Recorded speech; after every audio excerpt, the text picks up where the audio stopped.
Vamos lá, meus irmãos, vamos lá, continuando aqui, nosso 8º dia de aula de Introdução ao Antigo Testamento 1, é o segundo bloco, nossas aulas estão sendo gravadas. Agora vamos começar, né, o primeiro livro de Samuel e o segundo livro de Samuel.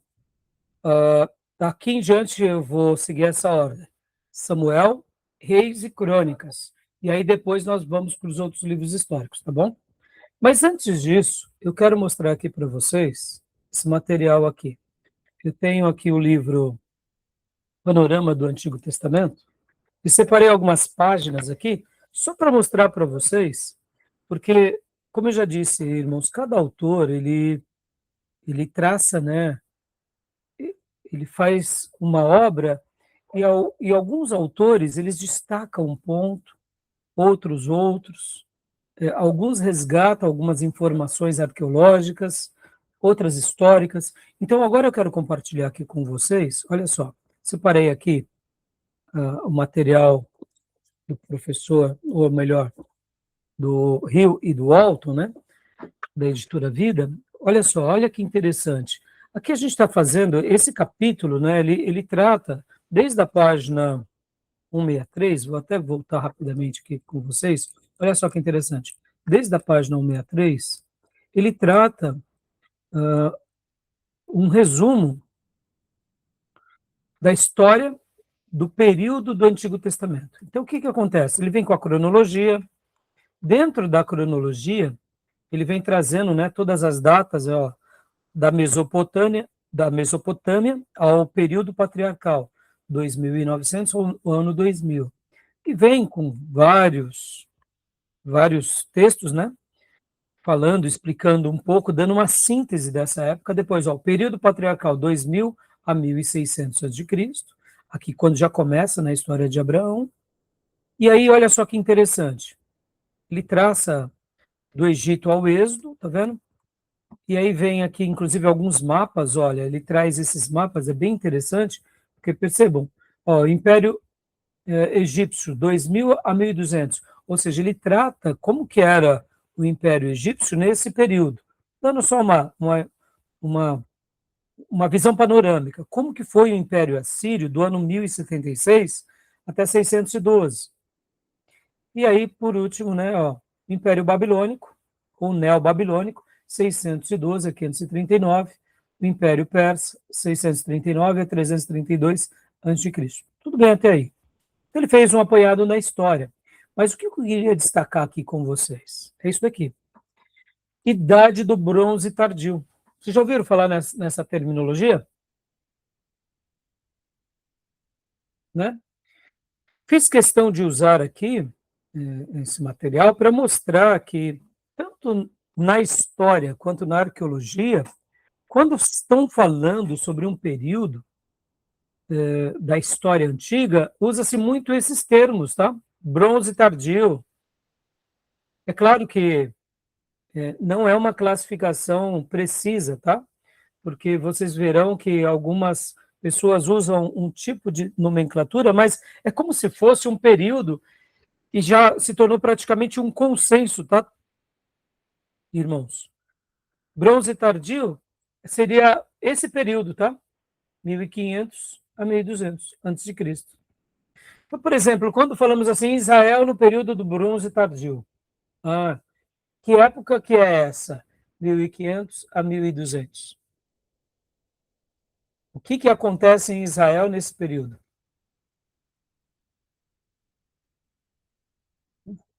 Aqui, 1500 a 1200 antes de Cristo. Aqui não é o Êxodo e o início de Juízes? Não é isso? Estão entendendo? Deu para Pastor, eu entender, acho que né? Estou entendendo, eu, pastor. Mas eu nunca tinha ouvido falar nesse termo, não. Então eu fiz questão, porque muitas vezes a gente vai estar lendo uma obra e ele fala assim, por que na época do bronze tardio? Você fala, que bronze tardio é esse? Que raios é isso, né? Então são terminologias arqueológicas, históricas, que pertencem a um período, né? Hoje nós não falamos assim, que nós fazemos parte, né, aqui no nosso, na nossa civilização, tá? Que período que nós estamos? Estamos na modernidade ou na pós-modernidade? Né? Tá na pós. Pós. Então, quando a gente fala assim, né, na modernidade, por exemplo, outro termo que é mais familiar para nós, quando a gente fala assim, Idade Média, o que a gente lembra? Ou quando nós chamamos assim, Idade das Trevas, o período das trevas, o que nós lembramos? Entendeu? Então, percebam que são termos muito importantes que vai acompanhar a maioria dos escritores, tá? Eu quero ver outro exemplo aqui, só para vocês terem uma ideia, olha só. Aqui, ó. O Império de Davi e Salomão, tá vendo? Do ano 1000 ao ano 900. Então, ó, ascensão dos arameus. Aí aqui vai andando como se fosse alguns acontecimentos, né? Então, por que eu falei sobre isso, irmãos? Eu fiz questão de mostrar, só para mostrar, assim, ó, aqui, ó, isso. Pulei essa parte, ó, Idade do Ferro, Ferro 1. Idade do Ferro 1. Ué, mas espera aí, a gente não estava aqui no bronze? Estava no bronze. No bronze tardio. Então, percebam, tem o bronze, tem o bronze tardio, tem o ferro 1. Então, assim, são classificações que a gente não está muito familiarizado, mas que faz parte de um período da história, tá? E só uma última explicação aqui. Parece bobeira, né? Mas, por exemplo, esse período do ferro 1, como assim, pastor? O que é o período do ferro 1? Né? O que acontece? É óbvio que, historicamente, tiveram alguns acontecimentos, mas aqui, meus irmãos, são períodos em que muda-se a tecnologia, tá? Por exemplo, meus irmãos, as espadas dos filisteus, elas eram de um material mais forte do que as espadas dos hebreus. Vocês já leram alguma coisa a esse respeito? Você já ouviu falar, já. Sim, eu também já vi. Exatamente. Porque os filisteus, eles colocavam tanto medo nos israelitas? Bom, tinha a figura do gigante, óbvio, mas não era só isso, os escudos dos filisteus e as espadas eram de aço. Percebam que Davi não é por volta do ano 1000? Davi é por volta do ano 1000?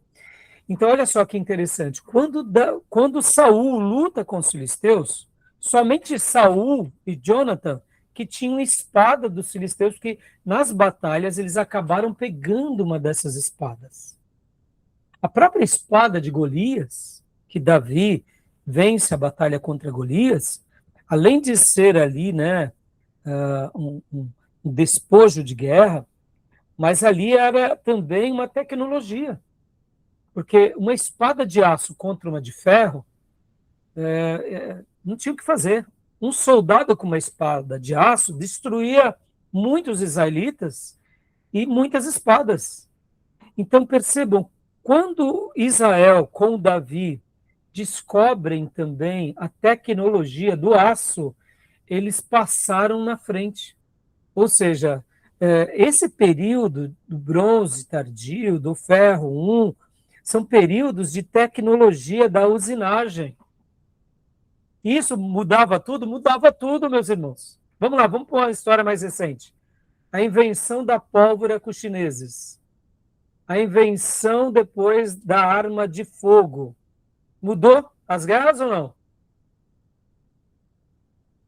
Sim. Hoje, a bomba atômica. Quem tem bomba atômica e quem não tem bomba atômica. Muda ou não? Percebam, é uma tecnologia. Daqui a pouco é os robozinhos, né? Hã? Daqui a pouco é os robozinhos. Exato, Tomé, exato. Hoje, irmãos, o mundo que a gente vive, por que eu tô falando? Você vê, a aula de teologia mas percebam como Deus está nos ensinando, né? Parece bobeira, irmãos, mas a descoberta e aqui o domínio de uma tecnologia te dava anos na frente de outras nações. Quando o povo de Deus, com Davi, descobre a tecnologia do aço, eles lutam de igual com os filisteus e ganham dos filisteus. E aí eles colocam, agora eles dão as cartas para os filisteus, para os moabitas e para os outros povos ali, os amonitas. Estão entendendo? Então hoje, irmãos, vamos lá, para eu fechar. Hoje o mundo ele está trabalhando em cima de que bases? Hoje nós estamos vivendo um momento de inteligência artificial. Quem sair na frente em inteligência artificial está a anos-luz de uma outra nação. Vamos lá. Satélite. E que mais, meus irmãos? Energia. Hoje, para você ter os data center, você precisa do que? De energia. Aqui deixa eu até fazer um comentário, né, que é recente. Possivelmente, irmãos, por que o Elon Musk tem mandado tantos satélites para a órbita? Estão dizendo, né, e aí é um comentário apenas, né, que a Starlink e essas outras empresas, elas têm explorado tanto o espaço por causa de uma única coisa. Hoje, por exemplo, eu não sei se vocês sabem, os grandes data centers, eles consomem muito a energia de uma cidade. Então, o que acontece? Mesmo que ali gere negócios e riquezas, o preço da eletricidade aumenta muito. Aqui no nosso país, podem ver, irmãos, fiquem de olho sobre essa questão da energia, tá? Você que gosta de investimento, fica aqui uma dica. Comece a observar tudo isso, porque o mundo e as inteligências artificiais, eles precisam de muito de energia, e energia barata. E o Brasil tem muita energia barata, entendeu? Olha que interessante. Agora, voltando para o espaço, Elon Musk, né, Starlink, etc. e tal. No espaço, é quente ou é gelado, meus irmãos? Vamos lá, Tomé, você que é um cara antenado, gosta de tecnologia. O espaço aqui eu não entendi, pastor. Espaço é um lugar quente ou gelado? Eu acredito que é gelado, né? É gelado, não dizem que é gelado, né? Então, percebam, os data centers possivelmente não serão mais em terra, serão no espaço. Porque onde tem um data center, eles precisam de ter resfriamento. Por quê? E aí onde eles usam a energia, seja ela qual for. Por isso que encarece as energias naquela região. Mas estão desenvolvendo agora, né, segundo algumas fontes, essa nova tecnologia. E agora eu te digo, por que tem tido essa corrida, né? Não só os americanos, os chineses, os russos, os indianos, para a Lua, para o espaço. Porque quem tiver mais preparado para as tecnologias estará a anos-luz na frente de uma outra nação. Percebam o quanto nós, brasileiros, estamos atrás. Não é? A China, em 30 anos, evoluiu que nós demoraremos 200 anos para evoluir em educação e tecnologia. Então, percebam, a própria Índia já tem lançado muitos satélites para o espaço. Então, eu fiz questão aqui de comentar esse período, Idade do Ferro, né, Idade do Bronze Tardio, só para mostrar como que isso eram períodos na história do povo antigo, mas era a mudança de tecnologias, né, e descobertas que favorecia o comércio, prosperava sobre aquelas pessoas, sobre aquele povo, né? Então, e o povo de Deus estava inserido nesse contexto, tá bom? E fiz questão de fazer essa ponte para os nossos dias, só para enriquecer um pouco a nossa aula. Tá bom, meus irmãos? Deu para entender ou compliquei vocês? Deu para entender, sim. Eu sim, consegui Tá bom. compreender. Então, beleza. Então, vamos voltar aqui para o primeiro livro de Samuel e segundo livro de Samuel, tá bom? Irmão, eu sei que muitas vezes é prática nossa, né? Nós abramos a Bíblia em 1 Samuel. Teologicamente é errado, tá? Não é 1 Samuel, nem 1 Reis. São livros. Então é primeiro livro de Samuel, primeiro livro de Reis, primeiro livro de Crônicas, tá? Conjugando corretamente, né, os tempos verbais, né, em gênero, mas eu já, por muitas vezes, quando eu vou ver, eu falo, irmãos, abram a Bíblia em 1 Samuel. Aí eu tento me corrigir quando eu me lembro, tá bom? Então, estudando aqui, ó, da anarquia à monarquia teocrática. Tomé, uma jornada visual pelos livros de 1º e 2º Samuel, tá bom? Leia para nós, por gentileza, Tomé. O registro de uma transformação nacional. Autoria múltipla, compilado a partir de testemunhas oculares. Samuel, o vidente, Natã, o profeta, e Gade. Formato original, um único rolo hebraico, dividido mais tarde pela Septuaginta grega. Ótimo. Então, aqui, mostrando, né, o nascimento de Samuel é por volta do ano de 1100, supondo que o livro de Ruth fosse essa data mesmo. Pode ser, pode ser. Mas, assim, a gente não sabe, né? Ficamos aí na especulação. Então, nascimento de Samuel por volta dessa data.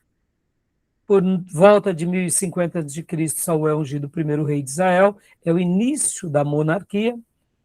E aqui, início do reinado de Davi, é 1010. Podem ver que Saul reina durante 40 anos, tá? Reinado de Davi em Hebrom, início do reinado em Hebrom, depois ele se torna rei de todo Israel. Aqui no livro do nosso irmão Ellison, ele fala sobre isso, né? Que quem são os autores do livro de 1ª, 2ª e 2º Samuel? São esses três, o próprio Samuel, o vidente, Natã, o profeta, e Gade. Tá bom, meus irmãos? Então, olha só, o autor, este livro, como a maioria dos livros históricos, são anônimos. Ou seja, tanto esses livros de crônicas de Samuel, quanto de Reis e de crônicas, nós não vemos o autor. Mas ele não perde a sua autenticidade, ou não perde a sua grandeza, a sua beleza, pelo autor não ter se colocado ali, tá? São livros anônimos. O profeta Samuel é geralmente considerado o autor, como está lá no primeiro livro de Samuel, capítulo 1 ao 24. E Natã e Gate, os autores das partes restantes. As descrições detalhadas e a minúcia sugerem que os autores foram testemunhas oculares dos acontecimentos. Segundo a observação do Talmud hebraico, a declaração de 1ª Crônicas, primeiro livro de Crônicas, 29 e 29, fornece provavelmente os melhores indícios de autoria de tais livros, que são registros históricos do vidente Samuel, do profeta Natã e do vidente Gade. Tá bom? Pastor, e qual é a diferença de vidente e de profeta, meus irmãos? Vamos lá. Tá. É a mesma coisa, né? O que você acha, Diego? Qual é a diferença? Pastor, eu acho que é a mesma coisa, né? Porque antigamente lá em Israel eles chamavam os profetas de vidente, né? Exato. É aquele que via, né? É aquele que via o futuro. Então ele era uma pessoa que vê o futuro. É que a palavra para nós, né, vidente, se tornou sinônimo daquele que vê segundo uma religião, né? No caso, o espiritismo, por exemplo, né? Mas não é errado chamar o profeta de vidente, tá bom? É que nem chamar o pastor de reverendo, não está errado. Mas é uma tradição, né? Para os judeus, vidente e profeta eram as mesmas coisas, tá? Continuando aqui, para nós, Tomé, leia para nós, por gentileza. O ponto de partida, opressão e caos. Vazio político. Nenhuma liderança central desde Josué. Tribos agiam de forma independente. Decadência espiritual. Idolatria predominante. Sacerdócio corrompido pela cobiça sob o governo de Eli. Anarquia. Ameaça externa. Invasões constantes. Os filisteus dominaram o sudoeste de Israel por 40 anos. Então, essa combinação de vazio político, decadência espiritual e ameaças externas geravam o quê? Anarquia. Hoje, o que está arriscado a acontecer com o Irã é a anarquia, viu, meus irmãos? Isso que a gente precisa de orar muito, tá? Porque o vácuo de poder gera geralmente anarquia. Então, precisamos orar e muito por aquele povo para que não haja, né, um período de ausência ou de vácuo de poder ali, né, que seja restabelecido um poder que seja um poder melhor do que o anterior, tá bom? Só citei aqui como uma ponte, né, para a gente poder orar por eles, né? Porque, como vocês sabem, lá eles têm o presidente, lá eles têm várias pessoas importantes, mas quem nomeava todos eles era o líder supremo do Irã, que era Ali Khomeini, né? Então, ele que, tá bom, vai ter eleição, tá, mas os candidatos à presidência é esse e esse. Ou seja, é um autoritarismo, né? E ali era uma teocracia e uma autocracia, né? Então, quer dizer, uma confusão violenta ali. Então, que a gente possa orar. Um último detalhe, irmãos, o Irã, quando ele teve a Revolução Islâmica, em 1979, as pessoas achavam que aquilo ia ser transitório e rápido. E olha aí, ó, arrastou quase 50 anos. E houve uma mudança na cultura do Irã, e quantas foram as vidas que foram ceifadas, mortas, durante todo esse período, e somente agora, nesses últimos meses, dessa guerra civil, antes, né, da destruição, da morte, né, do líder, chamado líder supremo deles. Então, que Deus possa ouvir as nossas orações, que seja restabelecido um governo democrático ali, e que o Irã tenha novos ventos e novos ares, né? Tá bom? Porque, ó, o vácuo político, decadência espiritual e ameaças externas é igual à anarquia, tá? Sempre vai ser assim, viu, meus irmãos? Vamos lá, meus irmãos. A gente está vivendo como um Brasil, um vácuo político. A gente está vivendo também decadência espiritual. A gente está tendo ameaças externas. A gente aumentou nesses últimos anos a anarquia na nossa nação. Mesmo que tenhamos, né, os poderes, quando eles não estão exercitando o seu papel, o que representa é um período de anarquia cada dia maior, né? Por isso que a gente precisa de orar. Continua para nós, Tomé, por gentileza, que é o episódio clássico que o livro de Samuel vai denunciar, né? Foi-se a glória de Israel, Icabode, nome dado ao neto de Eli, definindo uma era sem a presença de Deus.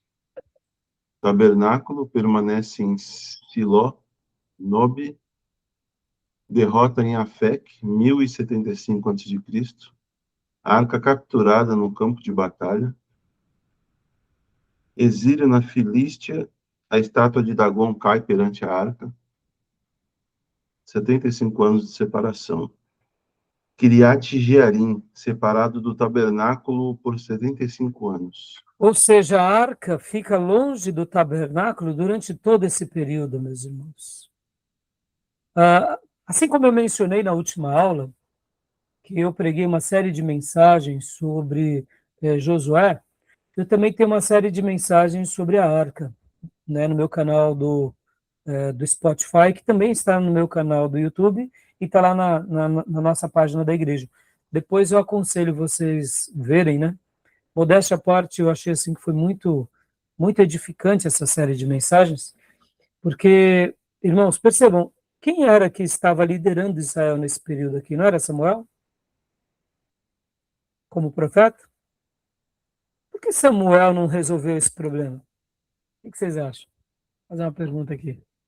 Por que Samuel não chegou lá e falou assim, pessoal, é o seguinte, Eli, né, errou, Deus julgou Eli, nasceu o Icabode, a arca está aí, agora... Por que Samuel não resolveu esse problema? Vocês lembram que Saul quis resolver esse problema, lembra?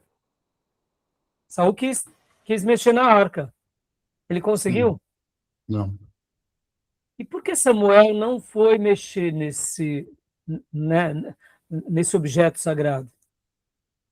Porque tinha as pessoas certas para mexer, né? Então, e também sabe o que, Diego e Tomé? Samuel era um homem consagrado, irmãos. Ele só fazia o que Deus queria. Ele aceitava a história que Deus estava colocando sobre todos eles como um grande aprendizado. Ele era o líder espiritual da nação, mas ele não era o dono da nação. Ele obedecia a Deus e cumpria com a vontade de Deus. Percebam, logo aqui, pouquinho antes da arca, né, ser capturada pelos filisteus, pouquinho depois ele unge o primeiro rei, que é Saul. E percebam, ele não ungiu com gosto. Ele unge porque Deus falou para ele ungir. Mas ele não queria ungir. E o que Deus disse? Não, Samuel, pode ungir. Esse povo não esqueceu de você. Esqueceu de mim. Fique tranquilo. Eles vão aprender o que é ter um rei. As filhas, os bens, vão pertencer agora ao rei. Então percebam que Samuel, até quando, né, o povo está clamando, queremos um rei, ele entra diante de Deus com esse conflito. E podem ver que ele não era aquele homem que fazia o que queria, mas ele fazia o que Deus queria. E aí ele vai lá e unge Saul como o primeiro rei de Israel. E depois, né, Deus orienta para que ele realmente o destitua, e aí ele unge Davi. Mas percebam, Samuel, quando se tratava da arca, ele sabia que isso era um objeto sagrado, em que ele não tinha autoridade sobre aquilo. Havia os levitas, mesmo que ele fizesse parte dos coatitas, né, lembram? Ele também fazia parte dos coatitas. Ou seja, ele era da linhagem também sacerdotal, mas agora a gente sabe que a linhagem sacerdotal fica exclusivamente sobre os descendentes de Arão. Então ele, em outras palavras, ele era descendente dos coatitas. Por outro lado, ele era alguém que seguia as orientações de Deus. E ele sabia que essa arca estava aqui para uma lição pedagógica, que esse tabernáculo tinha passado, juntamente com essa arca, por uma lição pedagógica, e que era o tempo de Deus na vida de todos eles. Então, o livro de Samuel é fantástico. Eu sei que eu estou dando aqui alguns adendos, tá, meus irmãos? Perceba, eu não estou aqui só na parte histórica, né? Eu estou aqui dando aqui algumas pitadas da espiritualidade, mas para mostrar o quanto Samuel foi importante para o povo de Deus nesse período, tá bom? O propósito da obra, voltando aqui para o assunto, pode ler para nós, Tomé? Propósito da obra: esforço humano, demonstrar a futilidade da unificação nacional através de mera liderança carnal e estratégias humanas. Princípio teocrático: revelar o poder e prestígio de uma nação fundada sob a soberania divina, governada por um rei indicado por Deus. Agora aqui, deixa eu falar uma coisa para vocês. Nós tivemos um período de caos durante 350 anos. Tivemos um exemplo brilhante de uma moabita que andou corretamente durante esse período. Mas temos um período de caos aqui que se arrasta. E agora começa a monarquia. O que eu quero dizer? Quero fazer aqui um adendo também. Percebam, meus irmãos, o problema não foi o período dos juízes. Foi a ausência de uma liderança no meio do povo de Deus de forma uníssona. Ou seja, o juiz ele era um instrumento útil por um período, o povo depois se emancipava desse juiz. Aqui, os juízes muitas vezes também deixaram a desejar, como é o caso de Gideão, no final de sua vida, como é o caso de Sansão, durante toda a sua vida. Mas a gente vê uma omissão também dos sacerdotes. A gente vê que foi um período de caos, porque faltou o quê? Faltou uma liderança estabelecida. Onde eu quero chegar aqui, meus irmãos? O caos que se deu nesse período dos juízes foi porque faltou homens e mulheres tementes a Deus que fizessem valer a palavra de Deus. Por que eu estou falando tudo isso? Porque olha só que curiosidade. Nós temos, e aprendemos até o momento, vários períodos. A gente aprendeu o período patriarcal, foi por volta de 500 anos. Aí vem o período agora da lei, né, com Moisés. período de 40 anos ali, que eles vão para o deserto, tem o período de Josué, e aí é um período que a gente poderia dizer aqui que é a lei, temos o período dos patriarcas, aí aqui vem o período dos juízes, aí vem aqui o período da monarquia. Tá. Com o início da monarquia, parece que agora as coisas se ajeitam. Mas não é que as coisas se ajeitam. Agora tem um líder, que não somente ele, como um líder político, mas também ao lado de sacerdotes piedosos. Então percebam que a liderança política e a liderança religiosa foram fortes aonde? Com Davi. Mas na vida de Saul não foi forte. Então percebam que Saul viveu um caos porque ele não era uma pessoa convicta. Ele era um líder político, mas o caráter dele era falho. A espiritualidade dele era falha. Assim como nos dias, né, dos juízes. E podem ver que Deus permite com que a arca seja tomada e humilhe o sumo sacerdote, mostrando o quê? Que esses sacerdotes que desprezaram a Deus, eles pagarão alto preço. Então, por que eu estou falando tudo isso, irmãos? Olha só, que curiosidade.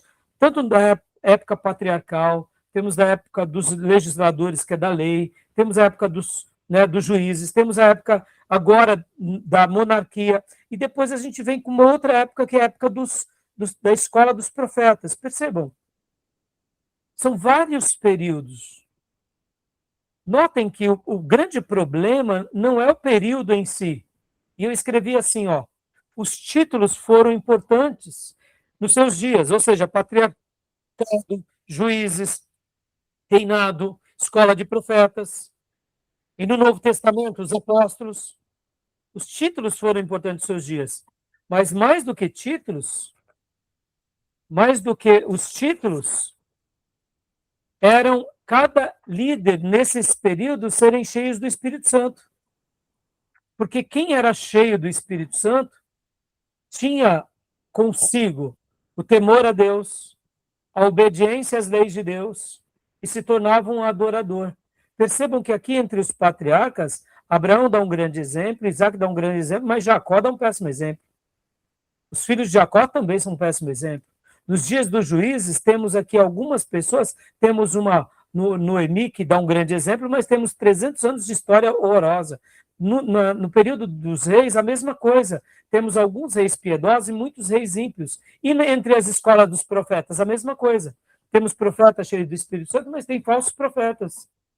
E da igreja apostólica? A mesma coisa, meus irmãos. Percebam que temos Judas Iscariotes. Então, o problema não é o título, meus irmãos. O problema é você não ser cheio do Espírito Santo. Porque ser cheio do Espírito Santo, você obedece, você teme a Deus, você é um adorador e você cumpre com a vontade de Deus em qualquer período, tá bom?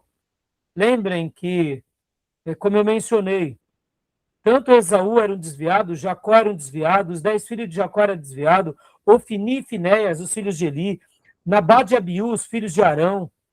Né? Nós vemos tantas histórias de pessoas que realmente tinham a religião, mas não tinham uma fé total. Então, guardem isso. E nas escolas dos profetas, a mesma coisa. Lembram de Geazi, que era o discípulo de Eliseu? A mesma coisa. Ou seja, o importante não é o título que você carrega. O título vai ser um presente de Deus? Vai. Mas mais importante é você ser cheio do Espírito Santo em qualquer contexto, tá bom? Faço só uma aplicação aqui, viu, meus irmãos? Nós temos uma tradição batista e nos orgulhamos de sermos democráticos. Mas a pergunta que fica não é essa. A pergunta é, somos cheios do Espírito Santo? Porque eu posso estar na melhor denominação, na melhor teologia, mas estar vivendo as mesmas derrotas que esses homens viveram. E, de repente, eu posso até ser de uma igreja, eu diria, sabe, meio vesga, com costumes meio esquisitos, de um sistema de governo, eu diria, perigoso.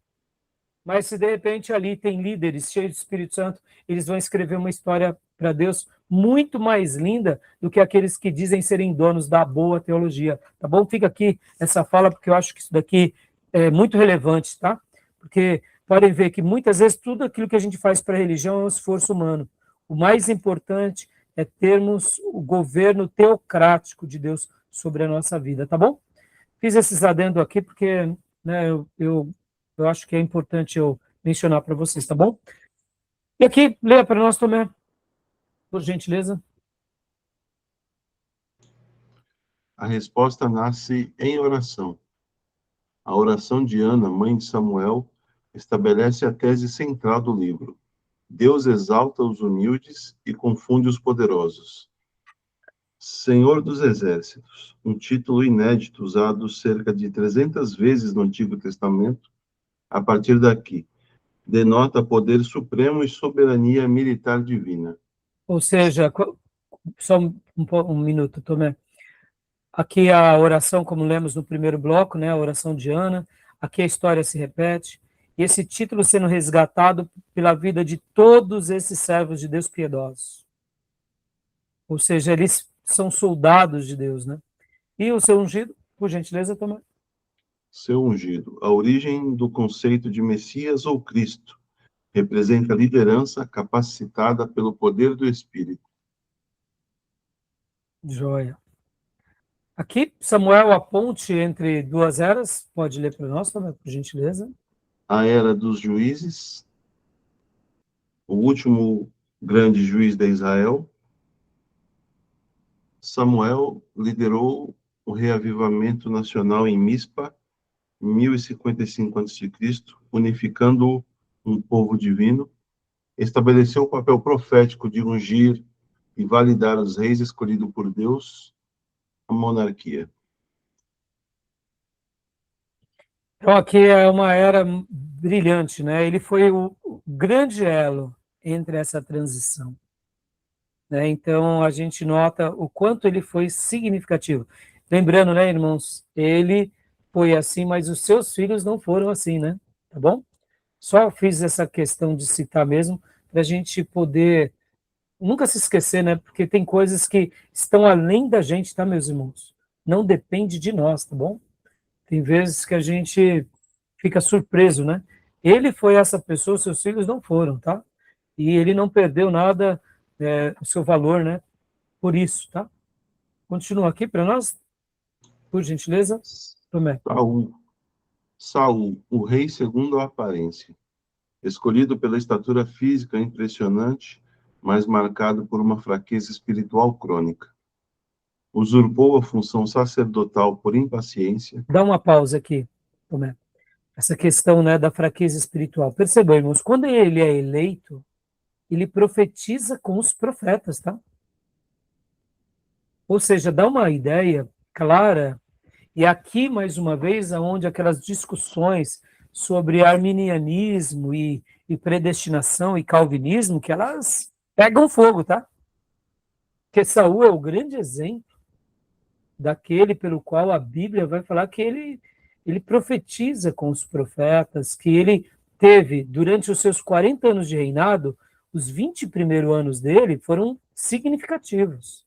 A queda dele se dá no momento em que ele se sente muito confortável já com o seu poder e faz agora do seu reino algo como dele, não de Deus. E aí ele começa a usurpar essas funções. Ele começa a entrar onde ele não podia, e ele sabia que não podia. Segundo, fez exigências egoístas e insensatas às suas próprias tropas. lembram disso? Que quase o seu filho perece? Lembram disso? Ninguém vai comer, né, até a gente vencer, ou seja, atitudes arrogantes, né? Continua para nós. Desobediência parcial e arrogância, caso dos amalequitas. Ou seja, o profeta Samuel tinha dito o que sobre os amalequitas? Vocês se lembram? Não me recordo não, pastor. Destruam tudo. Absolutamente tudo. E ele preserva quem? Ele preserva o rei e preserva o que mais? As ovelhas e as mulheres. E os bois, né? Lembram? Os bois também, né? Então aqui foi um castigo de Deus. E ele, assim como aqui, ele quis fazer parte da função sacerdotal simplesmente porque, né, quis queimar a etapa, mais uma vez, aqui, ele também contrariou. E percebam, irmãos, ele sabia o que deveria fazer, né? Percebam que Saul é o grande exemplo de um rei que se envereda por um caminho errado, como Balaão. Tinha experiência, sabia o que deveria fazer e faz o oposto. E aqui, Consumido por um ciúme paranoico de Davi, e por último, tornou-se pode ler? tornou-se hostil e amargurado com a disciplina divina.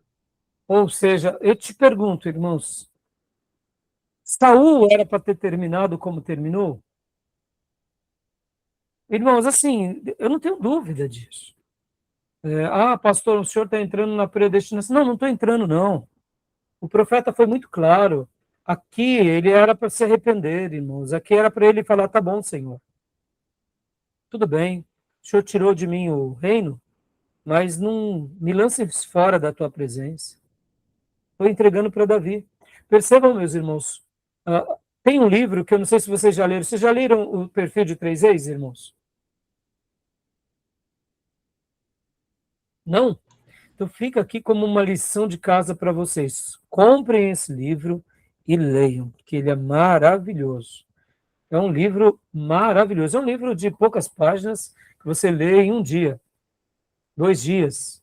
Mas vale a pena a gente fazer um estudo. O Perfil de Três Reis fala sobre a vida de Saul, a vida de Davi e a vida de Absalão. Então ele avalia Saul, avalia Davi e avalia Absalão. E mostra como Davi foi grande, se tornou o homem segundo o coração de Deus. Por quê? Porque Davi teve chance de se tornar um Saul. E Davi fez o quê? Ao invés de se tornar hostil e amargurado com a disciplina divina, o que Davi fez quando Deus o disciplinou por 2 grandes vezes, irmãos? O que ele fez? Se arrependeu, né, pastor? Exato. Olha só, então, percebam, ele, nas 2 ocasiões dos seus grandes 2 pecados, agora eu te pergunto, foram apenas 2 disciplinas de Davi? Claro que não, meus irmãos. Davi teve muita disciplina. O próprio Saul, como um demônio correndo atrás dele, você acha que quer uma disciplina maior que essa? Você de general virar cachorro bravo, pulguento? Né? Virar um vira-lata? Então percebam, nesse livro Perfil de Três Reis, o autor ele vai escrever por que Saul se tornou, de fato, esse rei reprovado. Porque ele teve chances de se retratar. Porque Davi se manteve no seu início aprovado, porque ele soube lidar com o rei maldoso que era Saul. Agora, quando Davi tinha se tornado um grande rei, como ele agiu com seu filho Absalão? Aqui também Davi poderia ter agido como um déspota. E ele demonstra mais uma vez como lidar. Olha só que interessante. Davi soube lidar com aquele que estava sobre ele, e Davi soube lidar com aquele que estava abaixo dele. Por isso que Davi se tornou um rei lapidar.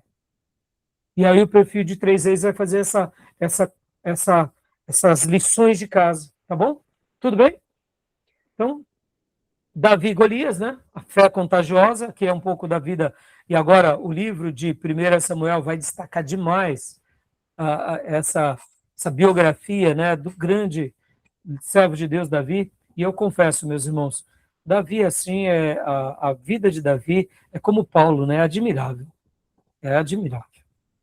É uma pessoa que nos ensina demais em todas as áreas, tá bom? Até mesmo quando tocamos. É ou não é? Porque o Salmo 51, meus irmãos, pelo amor de Deus, é um presente de Deus para nós o tempo todo, né? Tá? Leia para nós, Tomé, por gentileza. Davi e Golias, a fé contagiosa.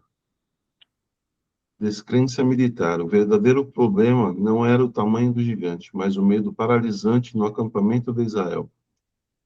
Fé contagiante. Um pastor irrelevante aos olhos humanos avança sem armadura, operando no nome do Senhor dos Exércitos. O contraste divino.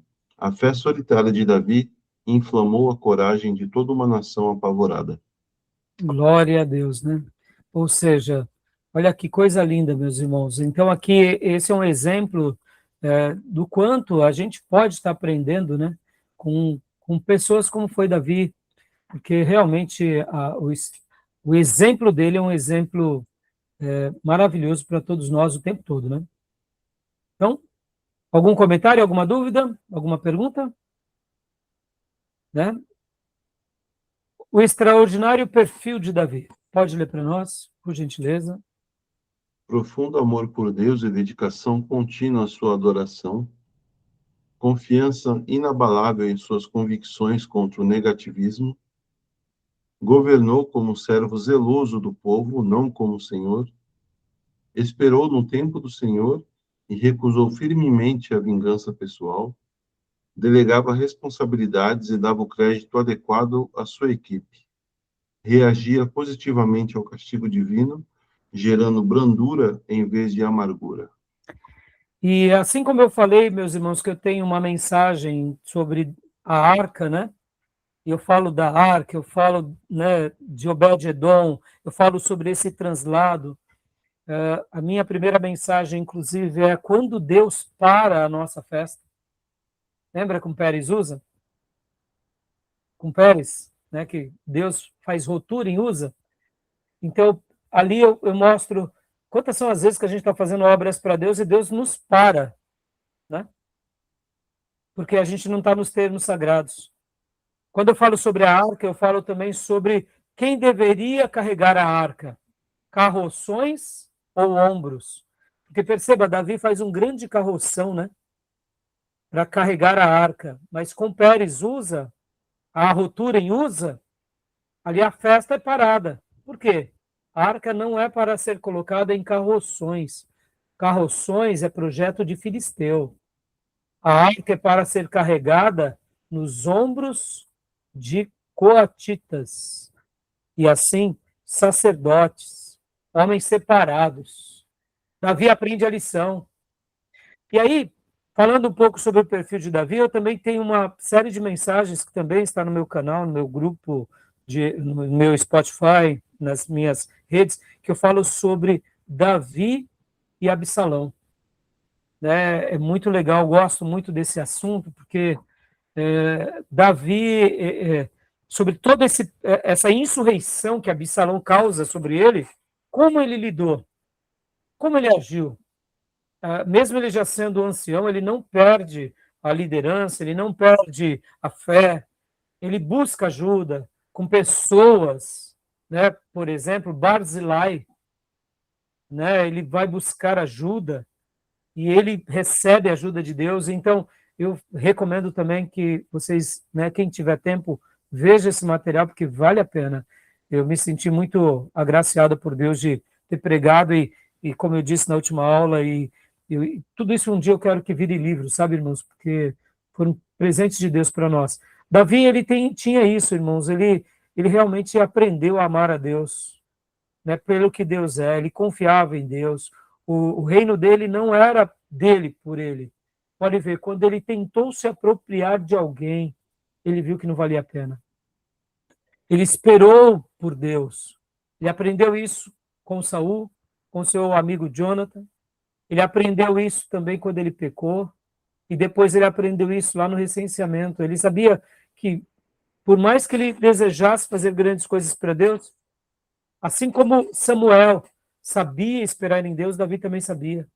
Outra coisa maravilhosa, meus irmãos, que eu trabalho nessas mensagens e eu gosto de destacar. Davi, ele não era único, viu? Você vai ver que no livro de Samuel, toda hora ele consulta o sacerdote ou ele consulta o profeta. Ele não agia sozinho. Ele buscava uma direção de Deus. E no momento que ele agiu sozinho, ele quase cometeu um delito. Lembram qual foi o momento? Que ele quase matou todos os do sexo masculino, ou como diz o texto no original, aqueles que urinam na parede. Lembra desse episódio? Com quem foi? Um homem que o humilhou, que o ofendeu, num momento de fraqueza. Ali ele não consulta a Deus, ele simplesmente pede para os seus soldados irem dar cabo. Nabal, lembra? E aí Abigail vai até ele, e aí ele agradece a Abigail e diz, muito obrigado, porque você me ajudou, Abigail, a fazer com que eu não derramasse sangue. Interessante, não? Então, Davi, ele sabia esperar por Deus. E até quando ele errava, como foi esse caso, porque o texto está dizendo ali, você me ajudou a não derramar sangue inocente. Tanto é que depois que Nabal morre, o que ele faz? Davi é muito esperto, né? Foi lá e falou, Abigail, quero que você seja minha esposa, né? Porque se ela, com aquele homem que era tolo, fez o que fez, imagina com Davi, um homem sábio, né? Então, perceba, irmãos, até mesmo nos momentos de castigo, né? Pode ver, Davi, irmãos, vamos lá, deixa eu fazer uma lição de casa aqui com vocês. Quando alguém adulterava, o que a lei dizia? Vamos lá, Diego, vamos lá também. O que o Novo Testamento nos lembra até de uma passagem? Apedrejava, né? Então, e aí, Diego? O que você diz? Eu não entendi, pastor. Quando alguém adulterava, ou quando alguém praticava uma idolatria, uma promiscuidade, o que se fazia no Velho Testamento, geralmente? Era apedrejado, né, pastor? E por que Davi não foi apedrejado? Só porque ele era rei? Vamos lá. Essa boa lição de casa, né? Dá um nome. Eu acho que. Eu acho que sim. Então, porque ele era rei e não apedrejaram ele. Porque ele era rei, né, pastor? Não que o rei tenha a. Então, Não que Na o rei. verdade...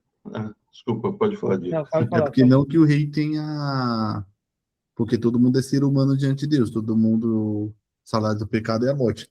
Mas. Quem queria atacar a pedra no o Davi? rei, né? Eu acho que se o Júnior tivesse queria encontrar uma brecha na lei aí, porque na verdade ele não adulterou, né? Ele mandou matar antes o marido da... Não foi, não? Não, mas Não, ele adulterou, foi ele antes, né? adulterou Ele antes, estava você na lembra? guerra. Ela estava grávida. Ele até É verdade. preparou uma cama de gato, né? Vai lá ficar com tua mulher, Urias. Lembra disso? Foi mesmo, foi. É. Então, na realidade, irmãos, olha só, é uma pergunta que é sutil, né?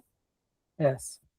E eu fiz de propósito, irmãos, na realidade Deus nunca quis a morte de ninguém, porque senão, quando Arão construiu o bezerro de ouro, e para os egípcios o bezerro era um ídolo, né, poderoso, era para Arão ter morrido. Mas por que Arão não morreu? Porque na repreensão de Moisés, Arão se arrepende. Entendeu, Diego? Entendeu também? Então, na realidade, essa ideia legalista que foi estabelecida de que se alguém adulterasse morreria, não era assim, dessa forma. Era se aquela pessoa do povo de Deus continuasse pecando naquele pecado de forma contumaz e dizendo, não, eu vou fazer isso, eu vou continuar assim. Davi não foi esse caso.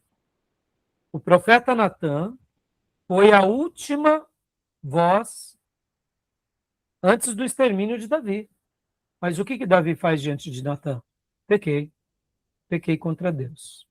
E ali ele se arrepende. Ora, qual que é a mensagem que fica na Bíblia e no Velho Testamento? Que se alguém se arrependesse de todo o coração, Deus o perdoava. Olha o rei Manassés, meus irmãos. Lembram? Que cometeu atrocidades, sacrilégios. A Bíblia diz que ele se arrepende. Então, o Velho Testamento não era um ambiente de matar por matar à toa. Quando havia um julgamento divino, era porque realmente Deus tinha cansado.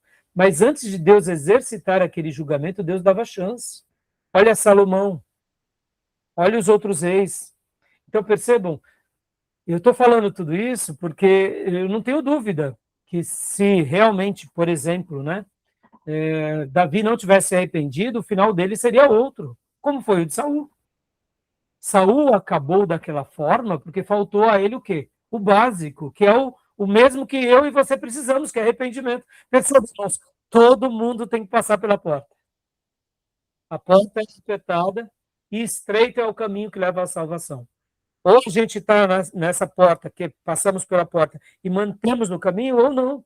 No momento que a gente vai para a porta larga e para o caminho espaçoso, a gente está negando a fé, entenderam? Então, quando os fariseus, nos dias de Jesus, levam aquela mulher adúltera, eles estavam usando a lei de uma forma nua, crua, vil, não só para punir a mulher, mas para não punir o homem e ainda para tentar capturar Jesus com a própria lei. Percebam o grau de malignidade daqueles líderes judeus. Porque eles sabiam que uma mulher, mesmo que adulterasse, se ela se arrependesse, ela não poderia mais ser apedrejada. E ali, na mulher adúltera, onde está o homem adúltero, né? Percebam o machismo. Oh, irmão, ninguém adultera sozinho, né? Você pode pecar sozinho, mas o adultério, propriamente dito, ou são em dois ou não é nada. Você pode adulterar no coração, mas ali era um caso real de uma mulher adúltera, mas e onde estava o homem adúltero? O problema ali era Jesus, né? Então é interessante, né? Voltando para Davi, Davi reagia positivamente ao castigo divino, gerando brandura, inveja e amargura, tá bom? E aí a gente vai dar uma pausa aqui para a gente ir para os últimos slides e para o desfecho final da nossa aula, tá bom? Alguma pergunta, alguma dúvida? Pastor, só falando aqui, é por isso que Davi foi chamado segundo o coração de Deus, né? Porque o profeta Natan, teve ousadia de falar aquela história para o rei, mas quando Davi fala assim, quem foi este homem para que a gente possa fazer pagá-lo? Aí ele fala, esse homem é você. E ele se arrependeu, porque ele poderia, né, se encobrir e falar, opa, pode encerrar esse profeta ao meio aqui. Exato, Natan foi muito macho, meus irmãos. Estão entendendo? Meus irmãos, lembra que eu falei, o período de Davi foi um período realmente, Davi foi especial, mas Davi soube colocar pessoas gigantes ao lado dele, viu?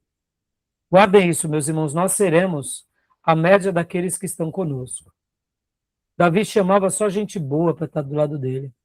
Vamos lá, meus irmãos, olha lá. Falamos há pouco do perfil de 3 reis, não foi? Vem cá, o filho de Saul, Jonathan. Jonathan era igual a Saul? Não, meus irmãos, Jonathan validava o reinado de Davi. Jonathan sabia, meu pai já está desviado, meu pai está perdido. Davi, tu serás reis. E quando tu fores reis, me deixa eu ficar do teu lado. Ora, meus irmãos, que humildade é essa? Aí talvez você diga assim, mas pastor, por que Jonathan foi lutar ao lado do pai? Porque ele estava cumprindo no chamado dele. O que Jonathan tinha que fazer? Ele era um soldado, meus irmãos. Ele tinha tudo para ser contra, né? Porque, na verdade, era para ser o sucessor, né? Exato. Percebam o quanto o amor de Davi por Jonathan era grande, porque ele sabia como pode alguém deixar o trono. Pô, você está falando do trono da nação escolhida de Deus, Tomé. Você está falando, você vai guiar essa nação. Pode ir em paz. E ele luta contra o seu próprio pai.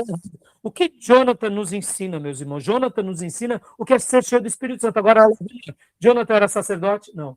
Jonathan era profeta? Não. Jonathan era um servo fiel. Ele vai contra o pai, quase morre pelo pai, porque o pai lança diante dele. O pai sabia que ele estava apoiando Davi, mas Jonathan não perde a sua essência. Em outras palavras, é como se o rei Saul falasse assim, você vai guerrear comigo? Ele falou, eu vou, porque eu pertenço a esse colegiado.